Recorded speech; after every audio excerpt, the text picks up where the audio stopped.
Assalamualaikum warahmatullahi wabarakatuh. Allahumma rabbi shrah li sadri wa yassir li amri. Bismillahirrahmanirrahim. Alhamdulillahirabbil alamin. Wassallallahu ala sayyidina Muhammadin wa alihi wa sahbihi ajma'in. Allahumma rabbi shrah li sadri wa yassir li amri wahlul 'uqdatam min lisani yafqahu qawli. Allahumma rabbi zidna ilman warzuqna fahma. Allahumma 'allimna ma yanfa'una wanfa'na bima 'allamtana. Allahumma faqihna fid-din wa 'allimna at-ta'wil waftah 'alaina futuhal 'arifin bi rahmatika ya arhamar rahimin.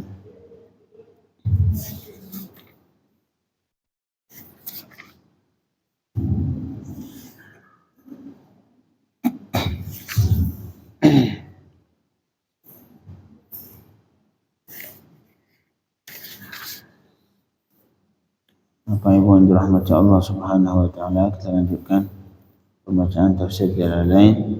Tapi sebelumnya belum niat i'tikaf, timur niat i'tikaf, nawaitul i'tikafa fi hadzal masjid lillahi taala. Masih di surah Ali Imran. Lanjutan ayat kemarin di ayat 104. Qala Allah taala, a'udzu billahi minasy syaithanir rajim. Bismillahirrahmanirrahim. Waltakum minkum ummatun yad'una ilal khair wa ya'muruna bil ma'rufi wa yanhauna 'anil munkar wa ulaika humul muflihun.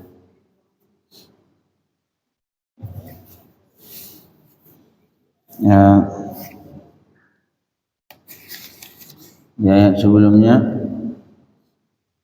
Allah memerintahkan dengan berpegang dengan agama Allah Subhanahu wa taala jami'an, seluruh muslimun. Itu yang seharusnya kalau pengen mendapatkan kemenangan dari Allah, pengen mendapatkan keberkahan dari Allah, maka semua mukminun harus berpegang teguh dengan agama Allah. Artinya melakukan yang diperintahkan agama, meninggalkan dilarang oleh agama Allah Subhanahu wa taala. Sekarang jadi pertanyaan, kalau sebagiannya baik, sebagiannya tidak baik, itu apa yang harus dilakukan? Kalau yang tadi memang seharusnya semuanya harus baik. Wa'tasimu bihablillahi jami'an, dan berpegang teguh kalian dengan agama Allah, dengan apapun yang diperintahkan agama dan yang dilarang. Bihablillahi jami'an, seluruhnya, artinya seluruh kalian harus berpegang teguh dengan agama Allah. Jangan melangkahi agama Allah. Sebelum mengambil keputusan, maka hal pertama yang perlu diperhatikan adalah agama Allah. Apakah hal ini haram atau halal?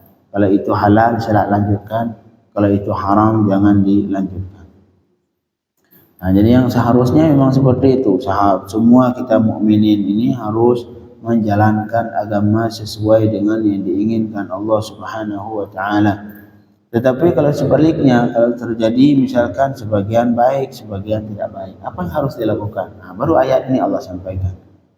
Waltakum minkum, dan hendaklah dari kalian suatu umat, harus ada dari kalian satu umat, yad'una ilal khair, yang menyeru kepada kebaikan. Harus ada, minimal harus ada satu umat yang menyeru ke kebaikan. Kalau misalkan sebagian baik, sebagian yang tidak, maka yang baik ini berkewajiban untuk yang namanya menyeru ke kebaikan. Maksudnya wa ya'muruna bil ma'ruf, dan mereka memerintahkan dengan yang ma'ruf dan melarang dari yang mungkar. Ini memerintahkan siapa? Ya, orang yang tidak baik ini.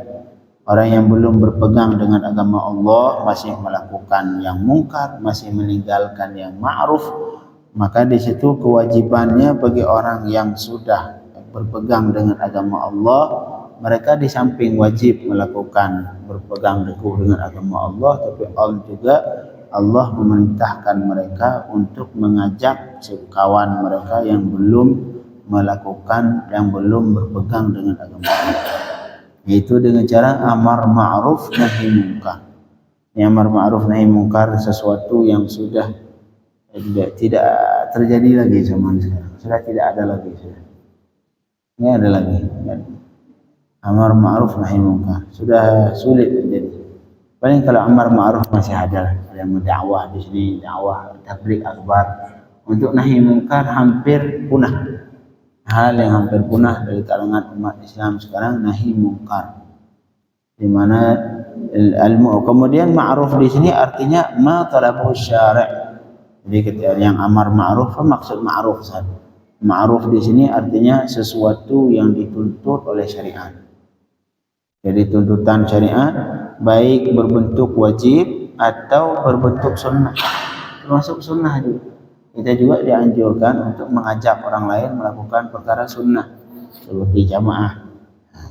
Amar ma'ruf, jadi makna ma'ruf al-muradu bihi ma talabahu syari'. Maksud dari ma'ruf di sini adalah sesuatu yang dituntut oleh syariat. Imma ala sabilil wujub, apakah berbentuk wajib seperti salawat yang 5, seperti salat yang 5, ataupun berbakti ke orang tua, ataupun silaturahim, itu contoh ma'ruf yang wajib. Tapi awin nadab, ataupun tuntutan syarak tapi berbentuk sunnah seperti nawafil, salat sunnah, salat duha, salat jamaah, salat tahajud, dan wasadaqat tatawwu', dan sedekah-sedekah yang sunnah. Itu semua bagian dari sunnah. Itu ma'ruf semua. Ma'ruf artinya sesuatu yang dituntut oleh syariat, baik sifatnya wajib ataupun sunnah. Nah, itu dia kita perintahkan, mengajak untuk melakukan yang ma'ruf. Kemudian wa yanhauna 'anil munkar, dan mereka melarang yang mungkar. Mungkar di sini al-muradu bihi ma naha anhu syari'. Mana mungkar adalah perbuatan yang dilarang oleh syariat.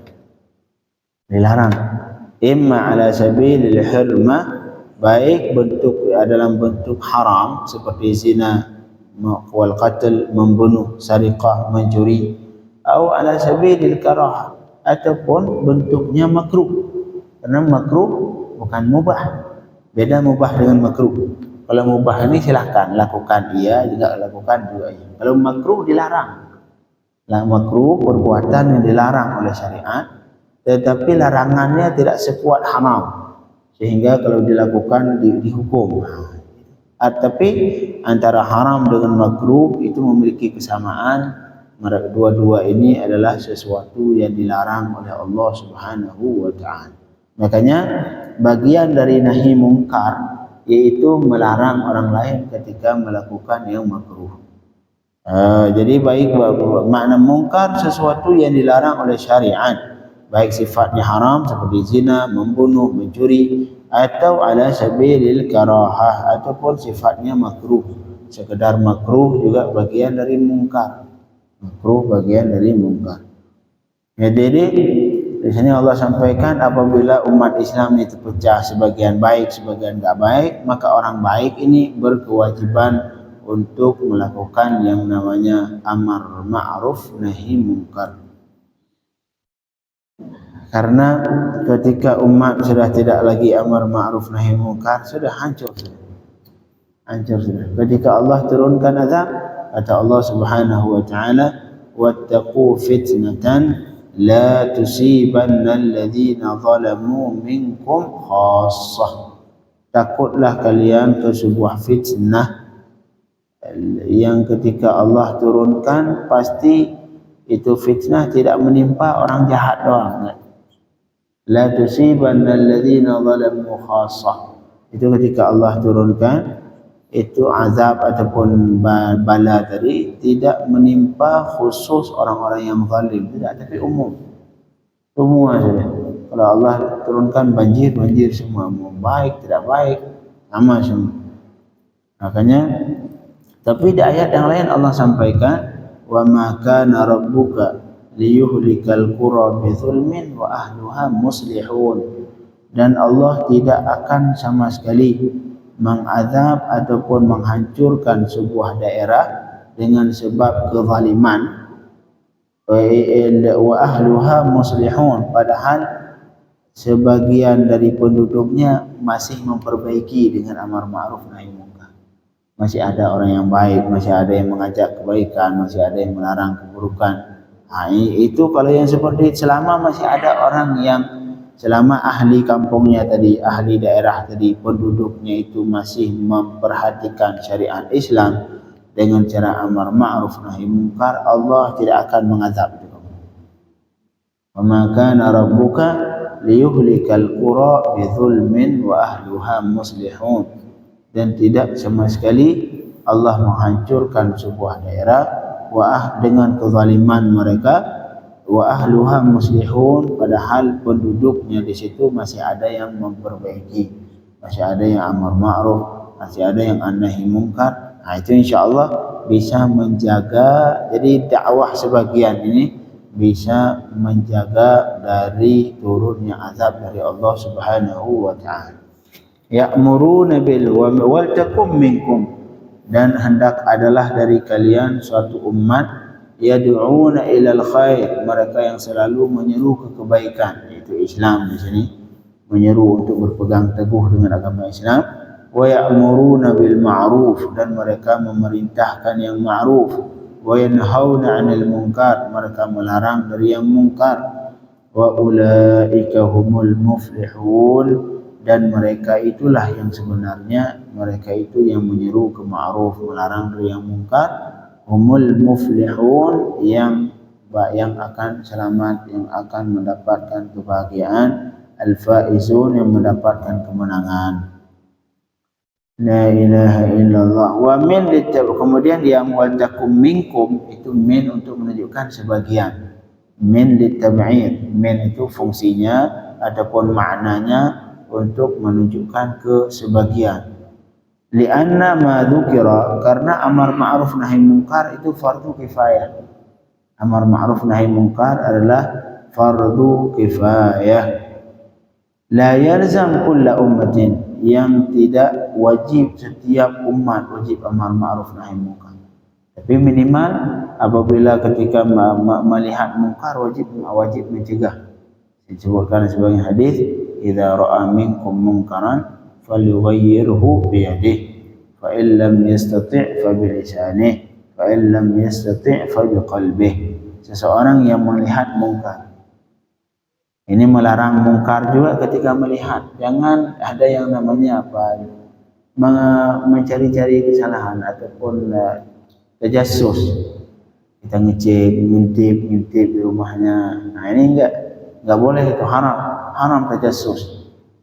Jadi yang mungkar yang kita cegah, mungkar yang kita cari, jangan cari mungkar. Yang dicari ini di mana, di mungkar. Dicari di rumah orang kita cek. Enggak harus.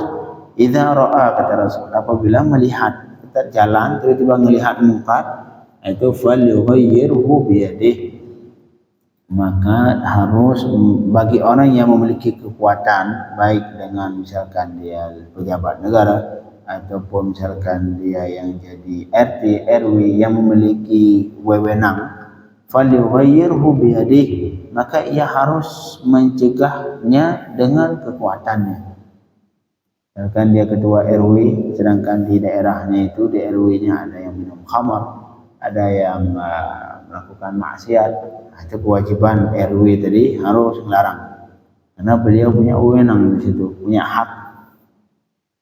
Kalau yang memiliki kemampuan, kekuatan, jabatan misalkan, maka falyughayyirhu biyadihi, ia harus melarang harus mencegah mungkar dengan kekuatannya, harus. Misalkan dia ketua Kapolri, harus turunin anggotanya 10 orang, hilangin. Nah, ini kewajiban. Tapi fa illam yastati', kalau dia tidak memiliki kemampuan, tidak memiliki kekuatan, kalau misalkan dia larang dengan seperti itu, buat perang bakal dibunuh dianya, atau justru dianya yang dilapor ke polisi, bikin ribet, ya sudah, fabilisani, dan dia mampu menghilangkan kemungkaran dengan lisan, sudah, dengan lisan. Nah, kalau mampu dia sampaikan dengan lisan, harus dia ceramahin RW-nya, dia ceramahin masyarakatnya dengan tujuan supaya mereka mau menghilangkan. Tapi fa illam yastati', kalaupun tidak mampu semuanya, udah fa biqalbi, minimal benci dengan hati. Tapi minimal kewajiban amar ma'ruf sesama keluarga. Karena kita orang tua, bapak memiliki wewenang hak untuk melarang anak dari maksiat.